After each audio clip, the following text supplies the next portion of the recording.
వేద పండితులచే శుభకార్యాలు పూజలు హోమాలు జాతకాలు ఆఫీస్ పూజలు చేయించుట కొరకు పూజారీస్.com. నమస్తే, వెల్కమ్ టు సుమన్ టీవీ. నేను మీ యామ్ని. ప్రస్తుతం మనతో ఉన్నారు ప్రముఖ ఆధ్యాత్మికవేత్త, ప్రముఖ జ్యోతిష వాస్తు పండితులు ముల్లపూడి సత్యనారాయణ మూర్తి గారు ఉన్నారు. గురువుగారితో మాట్లాడి మనకున్న సందేహాల గురించి అడిగి తెలుసుకుందాం. నమస్కారం గురుగారు. నమస్కారం మా యామిని. గురుగారు, ఈ సెప్టెంబర్ నెలలో అసలు మీనరాశి వారికి ఏ విధంగా ఉంటుంది, అదే విధంగా వీళ్ళు ఎలాంటి పరిహారం చేయాలంటారు? మీనరాశి వారికి ఏలినాటి శని ప్రభావంలో ఉన్నారు. జన్మంలో రాహువు, వ్యయంలో శని, తర్వాత ఈ యొక్క శుక్రుడు సింహ కన్యా రాశుల సంచారం, రవి సింహ కన్యా రాశుల సంచారం, బుధుడు సింహరాశి కర్కాటక రాశి, అలాగే కుజుడు వచ్చేసరికి మిథున రాశి, వృషభంలో మనకి గురుడు మే 1, 2024 సంవత్సరం నుంచి ఉండడం జరుగుతుంది. దీని ద్వారా ప్రస్తుతం మనకి ఏలినాటి శని జరుగుతుంది కాబట్టి ఈ మీనరాశి వాళ్ళకి ఈ సెప్టెంబర్ నెలలో వాళ్ళు ఎంత సంతోషంగా ఎన్ని బంధుమిత్రులతో ఎంత విందు వినోద కార్యక్రమాలు పార్టీలు చేసుకున్నప్పటికీ కూడా ఏలినాటి శని ప్రభావం వలన కాస్త డల్గా ఉండడం అనేటటువంటిది, నిరాశ నిస్పృహలతో ఉండడం అనేటటువంటివి చేస్తారు. ఈ యొక్క మీనరాశి వారంతా కూడా విద్యార్థులు బ్రహ్మాండంగా చదువుతారు, మార్కులు మంచిగానే వస్తాయి, కానీ సీట్లు రావు అనేటటువంటి భయం లోపల ఈ నెలంతా కూడా ఉండడం జరుగుతుంది.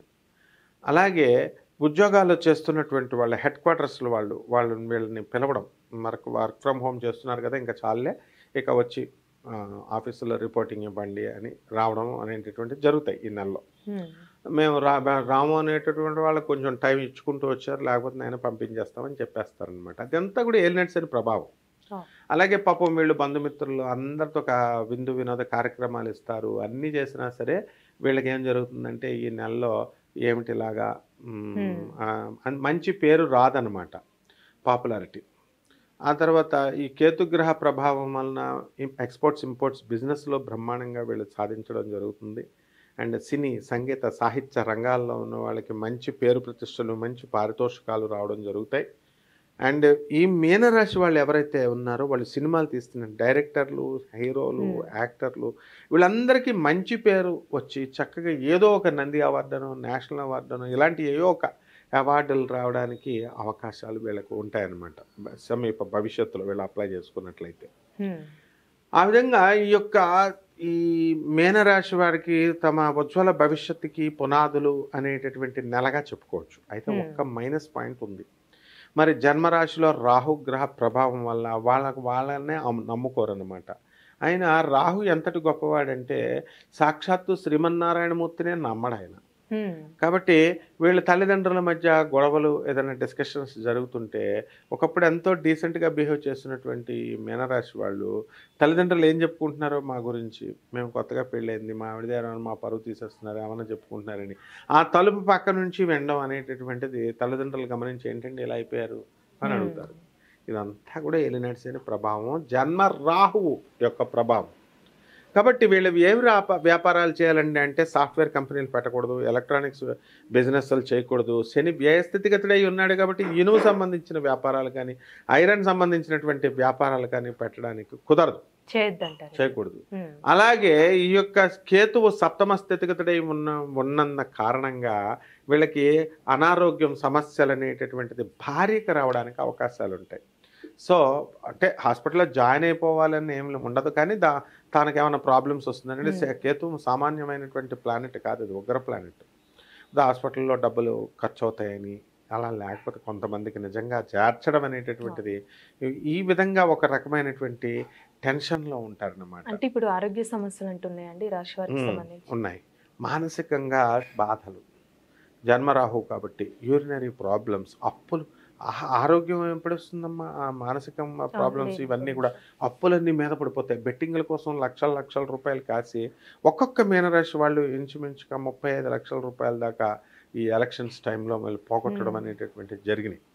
కాబట్టి అప్పుడు టెన్షన్స్ ఆటోమేటిక్గా వస్తాయి కదా, మన సంపాదన ₹1,00,000 నెలకి, మరి ఎంత నేను అలా తీర్చగలుగుతాను అని. దానివల్ల వీళ్ళకి బీపీలు వస్తాయి,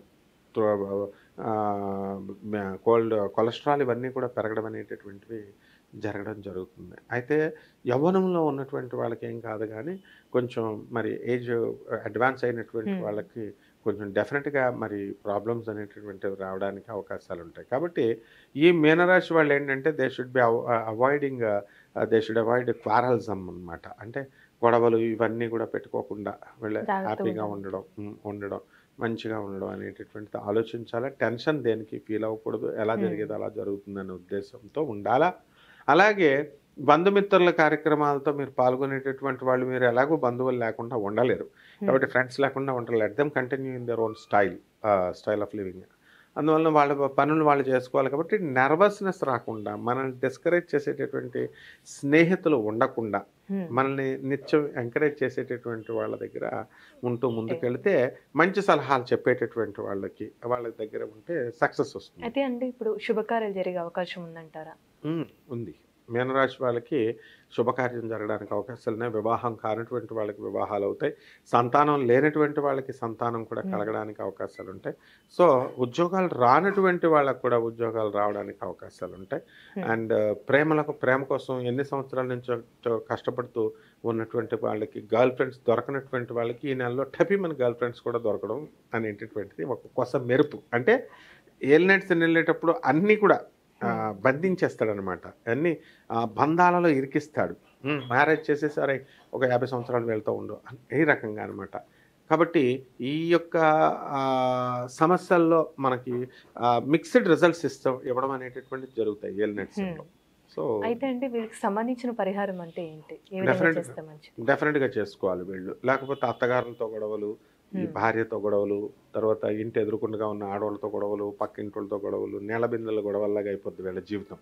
కాబట్టి శుక్ర జపం చేసుకోవాలా, శుక్ర స్తోత్రాలు చదువుకోవాలా. శుక్రుడికి కిలోంపావు బొబ్బర్లని తెలుపు రంగు వస్త్రాలను ఇచ్చి పేద బ్రాహ్మణులకి ఈ యొక్క శుక్రవారం నాడు ఉదయం 6 గంటలకి ఎగ్జాక్ట్గా వీళ్ళకి దానం చేసుకోవాలి. గుళ్ళలో చేసుకోవచ్చు, ఇళ్లల్లో చేసుకోవచ్చు. అండ్ ఓం శ్రీం హ్రీం శ్రీం కమలే కమలాలయే ప్రసీద శ్రీం హ్రీం శ్రీం ఓం మహాలక్ష్మి నమః అనే మహాలక్ష్మి మంత్రాల్లో ఇది అల్టిమేట్ మంత్రం. ఇది ఇంత పెద్ద మంత్రం జపించలేనటువంటి వాళ్ళు ఓం శ్రీం మహాలక్ష్మి నమః అనే మంత్రంతో కనుక జపం చేసుకున్నట్లయితే వీళ్ళ కనుక బ్రహ్మాండంగా ఉంటుంది. అలాగే దశమహావిద్యల్లో ఒకటైనటువంటి కమలాత్మిక అమ్మవారి యొక్క హోమాన్ని వీళ్ళ ఇళ్లలో జరిపించుకోవాలి. మహాలక్ష్మి అమ్మవారు తామర పుష్పాలు తెచ్చుకోవాలి కొన్నైనా. ఈ విధంగా కనుక హవనం తామర పుష్పాలతో కనుక చేసినట్లయితే వీళ్ళందరికీ కూడా ధనం రావడానికి అవకాశాలు ఉన్నాయి. మంచి పరిహారం తెలియజేస్తారండి. ధన్యవాదాలు. ధన్యవాదాలమ్మా.